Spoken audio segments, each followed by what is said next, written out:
this video mga lods, bibigyan ko po kayo ng isang tip kung ano nga ba yung kahinaan ng isang babae. Ano nga ba yung parte ng isang katawan ng babae na kapag ka nadampian mo ng kahit na hininga mo lang ay isusuko na niya kagad yung bataan. Pero bago yan, mag-shoutout po muna tayo. Shoutout po kina Ronel Pugusa at shoutout daw po kay Pinoy Lakwachero. Shoutout kay Janong Gala Vlog. At shoutout din kay Pantasya Stories. So shoutout sa inyo mga lods, maraming salamat. God bless po sa inyong lahat.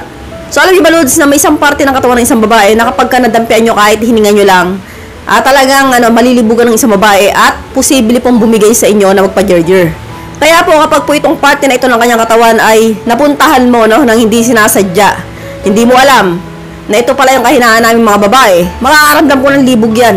Alam ko karamihan sa inyo mga lalaki lods na nahihiya kayong magyaya o magtanong sa aming mga babae kung ano nga bang kahinaan namin, saan kami mas nalilibugan. Syempre, nakakayang itanong nyo sa isang babae ng diretsyahan. So kaya nga po kapag gusto mo ma-jerjer ng isang babae, kunwari kaibigan mo yan, tropa mo, o katrabaho mo, o jowa mo, o sino pa yan, no? Ito lang po yung gagawin niyo mga lods. Napakasimple lang. So una ko ng mga lods, no, syempre nagkukwentuhan na kayo. So alam ko kanya-kanya kayong mga discarding mga lalaki na pahaw-kaw kayo sa legs, payakap-yakap kayo, pahaw-kaw kayo sa baywang, likalik kayo, pakis-kiss kayo, diba? So syempre signs po yun na gusto nyo yung merger.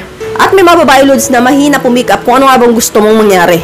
So minsan akala po nila kunyari jowa ka, normal lang yung gano'n na payakap-yakap ka pero hindi mo sabi. So alam niyo ba lods na isang kahinaan ng babae kapag ka nalapitan niyo po ito, no, kahit dampila ng hininga ninyo, siguradong malilibugan po yan at ibibigay niya po yung bataan niya. So ano nga ba yun? Ito po yung puno ng tenga namin. So ito po, yan.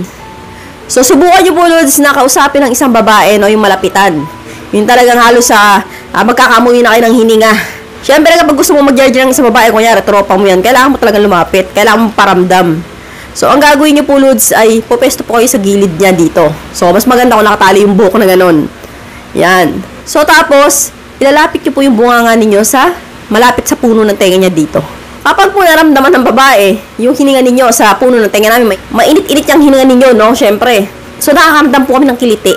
So kunwari bubulong ka sa kanya yung parang pabiro. So bulungan mo dito pero idampi mo dito yung hininga mo sa likod ng tenga niya. So kapag po ang babae nakaramdam ng ganyan, lalo na kung tuloy-tuloy mong ginagawa yan, yung talagang binibiro mo siya na bubulong ka, ganyan-ganyan, tapos parang kikilitiin mo siya, tapos idadamo sa dito, sa likuran ng tenga niya. Alam niyo ba lods, no, na ang babae kapag ginawa niyo po yun sa kanya, nalilibugan po yan. So yan po yung kahinaan namin mga babae. Kapag po may dumikit na labi sa puno ng tenga namin, matik yan. Mamamasa po kami at makaramdam kami ng libog. So, kaya po yan po yung best way para maparamdam niyo po sa isang babae na gusto niyo siyang ma-jerjer. Kasi po pag nadampian niyo po talaga ng hininga yan, no, lalong-lalo nadampian niyo ng labi ninyo, wala na pong kawala ang babae dyan, malilibugan po yan, bibigay po yan, no.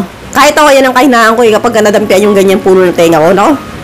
Parang gusto ko na agad parang naaaning na agad ako, gusto ko papikit-pikit na yung mata ko, and then parang ang sarap sa feelings na may hininga dyan sa tenga namin, no. Kaya po napakaganda loads na kung gusto mong ma-jerjer yung isang babae, malapitan mo dyan.